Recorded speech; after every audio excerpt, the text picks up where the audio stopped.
Hi ನಮಸ್ತೆ. ನಾನು ನಿತೀಶ್ ಕುಮಾರ್. ನಾನು ನನ್ನ ತಂಗಿನ ಊರಿಗೆ ಬಂದಿದ್ದೇನೆ, ಅಂದರೆ ಈ ಬಂದಡ್ಕಗೆ ಬಂದಿದ್ದೇನೆ. ನೋಡಿ ಇಲ್ಲಿ ಅಂದರೆ ನಾವು ಕಾಡಿಗೆ ಬಂದಿದ್ದೇವೆ. ಅಂದರೆ ಈಚೆ ಫುಲ್ಲು ಕಾಡು, ಈ ಬಂದಡ್ಕ ಈಚೆ ಸೈಡಲ್ಲಿ ಫಾರೆಸ್ಟ್ ಆಗಿ ಫುಲ್ಲು ಕಾಡಿದೆ. ಇಂದು ಈ ತಂಗಿಗೆ ಆಗಲಿ ತುಂಬ ಜನರಿಗೆ ಇಲ್ಲಿಂದ ನೀರು ಹೋಗ್ತಾ ಉಂಟು ಸಪ್ಲೈ. ಅಂದರೆ ಈ ಕಾಡಿಂದ ಅಂದರೆ ಹೊಸರಾಗಿ ಬರುವ ಒಂದು ನೀರಾಗಿದೆ. ನೋಡಿ ತುಂಬ ಇದೆ. ನಾನು ಎಲ್ಲ ಪೈಪ್ ಹಾಕಿದ್ದಾರೆ ಇಲ್ಲಿಂದ ಒಂದು 2 ಕಿಲೋಮೀಟ್ರ್ ಕೆಳಗೆ ಇವರಿಗೆಲ್ಲ ನೀರು ಹೋಗೋದು. ಅದಕ್ಕೆ ಇಲ್ಲಿ ಈ ಕಾಡಲ್ಲಿ ಆನೆಗಳು ಎಲ್ಲ ತುಂಬ ಇದೆ. ಆನೆ ಅಂತ ತುಂಬ ಪ್ರಾಣಿಗಳೆಲ್ಲ ಇದೆ.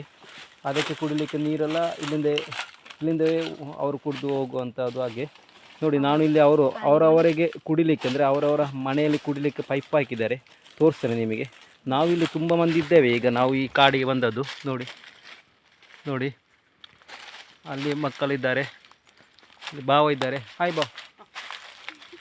ಓಕೆ, ನೋಡಿ ನಿಮಗೆ ನಾನು ತೋರಿಸ್ತೇನೆ. ನೀರೆಲ್ಲ ಪೈಪಲ್ಲಿ ಹಾಕಿದ್ದದು. ಇಲ್ಲೆಲ್ಲ ಪೈಪ್ ಹಾಕಿದ್ದಾರೆ ನೋಡಿ. ಇಲ್ಲಿಂದ ಸಪ್ಲೈ ಎಲ್ಲ ಹೋಗೋದು ನೀರು. ಇದು ನೀರು ಉಂಟಲ್ಲ, ಬೇಸಿಗೆ ಕಾಲಲ್ಲಿ ಏಪ್ರಿಲ್ ತನಕ ಸಹ ಇರ್ತದೆ ನೀರು. ಲಾಸ್ಟ್ವರೆಗೆ ಸಹ ನೀರು ಇಲ್ಲಿ ಅವ್ರಿಗೆ ಕುಡಲಿಕ್ಕೆ ಸಿಗ್ತಾ ಒಂದು ನೀರು. ಕಾಡು ಎಲ್ಲ